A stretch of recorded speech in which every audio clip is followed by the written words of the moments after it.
Today is Friday, October the 3rd, and what I'd like to do today is I just want to talk about my mom, specifically mental health, right? And what I would like from you is to listen and share and like and comment and ask me questions if you have any. My mom passed away in May, and I've had a really difficult time with processing her loss. And it's mainly because I've had such a weird transition, but also because I feel like there's so much blame to go around. And for the first few months, most of that blame I spent pointing at me. I just felt angry all the time. So I'm going to try to keep the emotions and the opinions out of this. I'm going to keep it objective and just talk about the timeline of things that objectively happened. I will also put up screenshots of public information from the specific incident, so it's all available to be seen. On March 14th, 2025, my mom was arrested. She was arrested in McAllen by an officer, Caldera.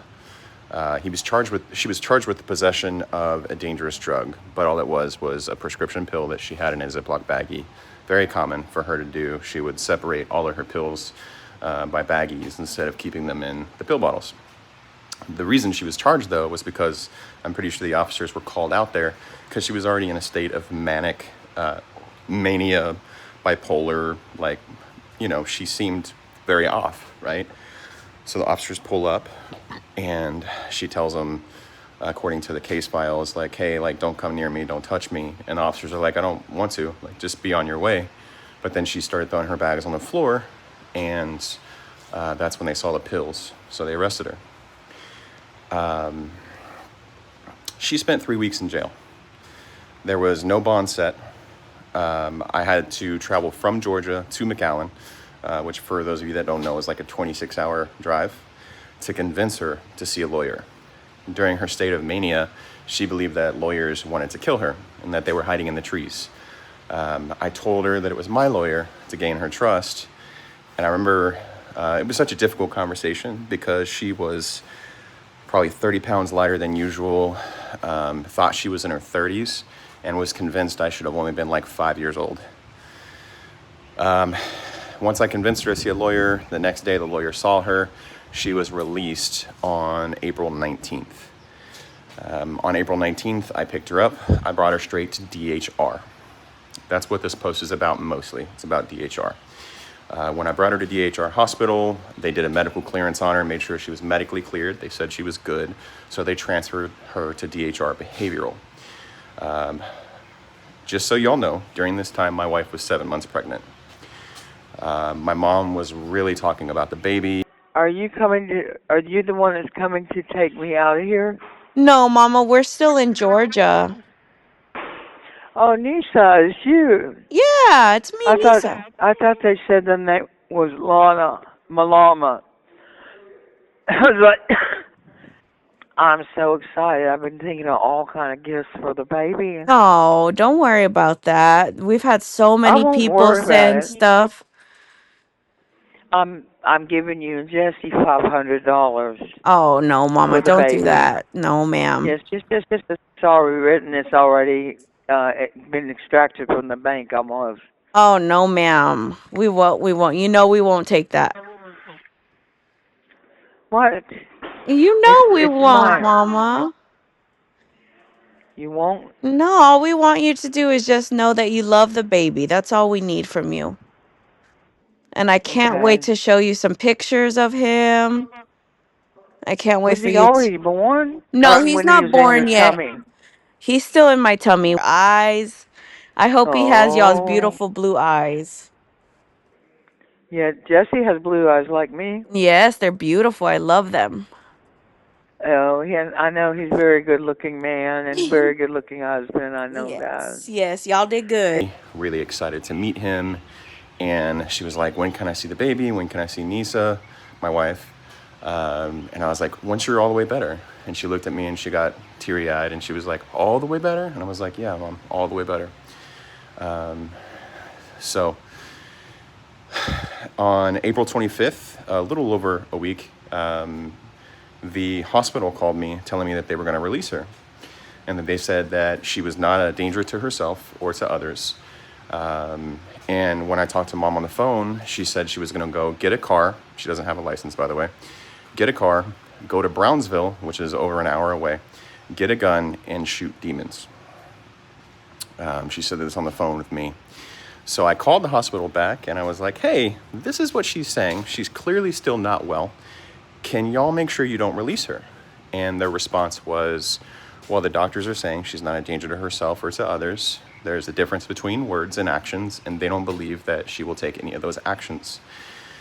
They also said that while they don't record phone calls, the patients sit right next to the nurse's station where they will hear those things. I was told the next day when I tried to call my mom that she was unavailable.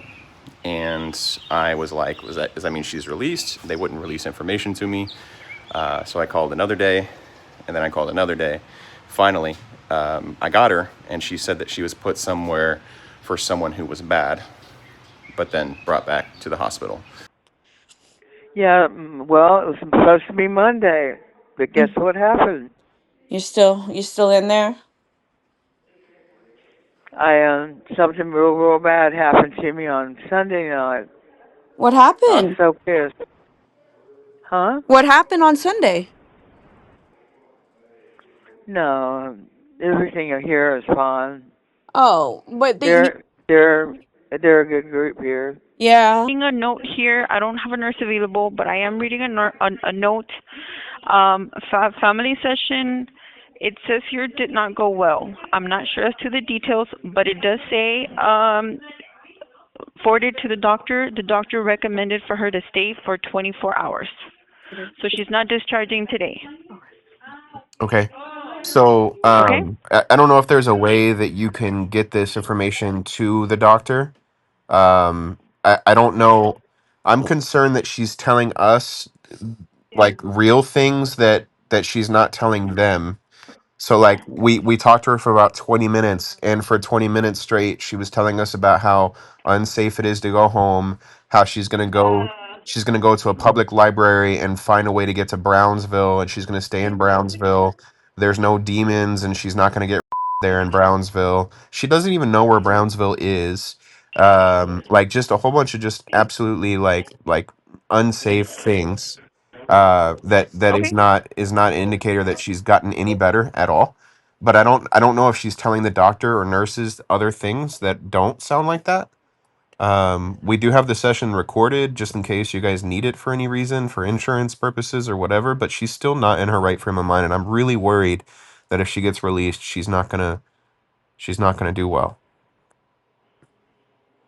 Okay. I can send that message to the nurse, and then the nurse will have it available for the doctor. Okay. That way the doctor can review it. Okay. All right. Thank you. You're welcome, sir. On that. On May 6th, we got another phone call very similar to the first. My mom, at this time, still completely in a state of mania. What's weird to me is she never improved. All the conversations were the same way. All the conversations were very negative, demons, a lot of talks about shooting, a lot of talks, which is how her mind went when she was arrested. This is Julia D. This is your mama. I'm at the hospital, and there seems to think I'm a patient. I evidently have gotten back in here like a dumb. I hope you and the baby are doing well. Listen, Jesse's interfering with my situation at the hospital, which is really pissing me off. Jesse, it's Mom. Come get me. They haven't given me a cigarette all goddamn day long. Come get me. Pick me up. Take me home. We're supposed to go see Miss Guzman. You were running it. Number one, going to live in Brownsville. Why? Because a good friend of mine lives there, and they love it. Okay, that's fine with me. There's nothing in mission for me. There's furniture that disappeared. I think that the lawyer wife and the lawyer husband have a scam or something that they do there. Because, I'm not strong enough to physically remove the furniture. I mean, I'm just not. I'm a girl. I mean, whatever. Right. So when you leave the hospital, are you going to your apartment in Mission? No. So where are you going? I've got to get on the computer. I don't have one, and I don't have a phone or anything, which is dangerous for me. But I'm going to have to go online somehow, maybe at the library, and look up, apartments. Okay, I don't want to live there with the demons. Yeah, Okay? I know. But for I right... know, demons is a pretend word. I know. Okay? Listen, that's what you believe, Mama. That's okay. We want you to be safe. Okay. We know that you don't feel 100% safe there, right? See? Okay. I have 2 stores. Listen to me. I have 2 stores I have to go to today. Okay, well, so y'all gonna pick me up? No, we can't pick you up because we're still in Georgia. Take me out of here. But the hospital is going to give you a ride home. Sure. Okay? The hospital's going to get you home to your apartment in Mission. When is my appointment? Tomorrow? No, I don't know when they're supposed to discharge you sometime today, I believe. Oh, yeah, my doctor just showed it. I was like, damn it. Yeah. Anyway, okay, so you pick me up and you're going to take me to my old apartments to find this furniture? No. Is that correct? We're not picking you up. Remember, me and Jesse are still in Georgia. Okay? But what I need you to do is I need you to go back to your apartment to get everything sorted out there before you even think about moving somewhere else, because you have all your clothes there. No. You have all your computer is still there. I'm going to Brownsville and I'm buying a car and I'm getting to security people that are stable. Yeah. People that don't drop me off in some part of town and let me get. That's what assisted I living don't is. care what your opinion is of me, but I'm a good girl. No, you know my opinion of you is that we love you very much and we want you to be safe. But we also want you to go home and have a bed to sleep in tonight. How's your mom? My mom's doing good. She's really good. She's so sweet. She is, isn't she? She doesn't know I love her. She does. When I got out of jail or whatever I've been in, psychiatry or whatever, I have friends here a lot, and we're happy, right? But we have to go our way when we get out. Right. I told everybody that I was going to live in Brownsville. Right. Okay, the whole place knows it. But why am I going? Because you don't have a place in Brownsville yet. You have a home you have a home in Mission right now that you can stay at until you find a place in Brownsville to move to. Okay? Wait. Because I can move to Brownsville if I have to. If that's what you want to do, but we got to figure out places for you to live in Brownsville first. Lord, everything's fine. All your stuff is still there. It's not safe, and I'm not going to repeat it again. Okay, Mama. Well, I'm telling you. So I can't live there. Okay, well, you don't have anywhere else to go, Mama. That's what we're worried about, is you don't have anywhere else to go. There you have a bed. You have all your stuff there. Okay. Will you and Jesse walk into the apartment with me? We're in Georgia. We can't.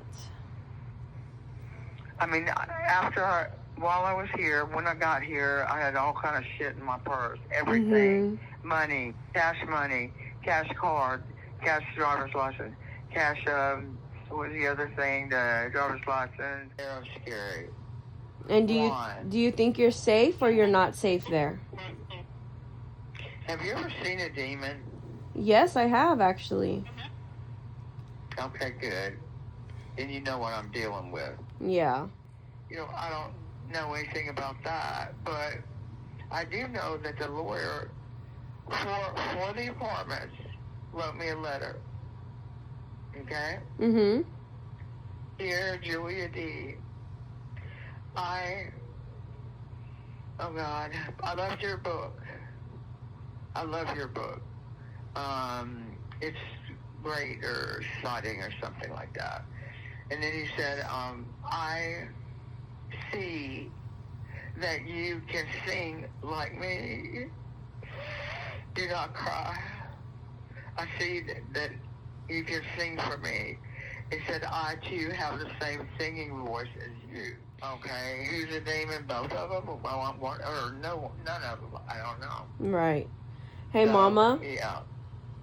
Mm-hmm. Okay, I gotta get off the phone because we're gonna call your nurse, and so that way we can figure out what's happening with your discharge, okay? Copy that. All right, we love you so much. Make sure you're drinking your water, and we'll see. We'll hopefully talk to you soon, okay? Okay, I love you. We love you so much. Bye. Just lots of things that are difficult for a son to hear. My wife was amazing during this time because she did a lot of talking to my mom and just did very good, right?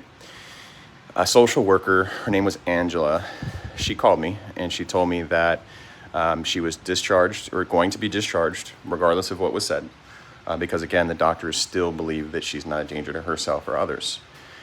I had a long conversation with Angela, and she was adamant. Listen, the doctors are saying what the doctors are saying. This is going to happen. So far, she has been doing a lot better. I've been talking to her since she got here, so you can definitely see that she's had some improvements as far as like being alert and oriented to, everything going on around. Might have, for sure, definitely. Got it. Take that time to talk to her, and yeah. Will do. I will do that. Do I follow up with you, or do I just give her a call and try to convince her that's the right decision? If you want to try giving me a call first, and that way I can also, also help talk to her as well. Okay, I'll do that. Yeah, if you want to give me a call. All right, that sounds good. I'll do that. How late are you there today? I'm here until 5 today. Okay, cool. I'll give you a call back before then. Okay, yeah, sure. Sounds good. Thank you for your time and support. I appreciate it. Yeah, of course. Have a great day. Bye. So on May 9th, I contacted my wife and my in-laws who do live in Mission, and they helped her move back into her apartment. At this point, she had already been 2 months removed from her apartment, so the landlord met there. They paid back rent, got her all caught up. The landlord was super awesome during this transitionary period. And I talked to her and I said, Mom, please don't leave the apartment until we can set up care. There were some local places that were going to facilitate going up to her and seeing her, talk about money, since nobody was a POA for Mom because she was very stubborn in that space. She had to make the financial decision, and she promised me. She said, I won't leave. I don't trust anybody over here. I don't want them to shoot me. I'm going to stay in my apartment. Unfortunately, that was May 9th, which was the Friday before the weekend. On May 11th, I got a phone call or text message, late night, like 11 p.m. from the landlord, that she had carts and suitcases outside of her apartment, and he wanted to make sure she was okay. She didn't answer her phone, so I called a wellness check to the local police. The police mobilized almost immediately and knocked until she eventually answered the door, so she was home. However, when the police entered the residence, it was very clear that the entire apartment had been destroyed. There was paper everywhere, and they called a mobile crisis team to assess her mental health. At that time, they determined that she was unfit to be alone, and they brought her to Mission Regional. Once I knew she was set up at Mission Regional, I called over there and I spoke to a nurse. I don't remember his name, but I do have the recording, which I'll play. Okay. So Are you guys going to keep her overnight? I just want to make sure she's going to be safe. oh yeah, she's gonna be here. I don't think she'll be going nowhere tonight. They didn't tell me nothing about that. Okay. All right. I guess that's really all I really need to know right now. Yeah, we're the only other note they told me was she is gonna they're probably gonna find a SNF placement, like a nursing home. Okay. So that's about the only long-term goal that they told me about. Okay, that would be excellent. Anything that you guys need for that, you guys have my number, right? The case manager, yeah, they get a hold of you, they get signatures or whatever else they need, they go straight to you guys. Yeah.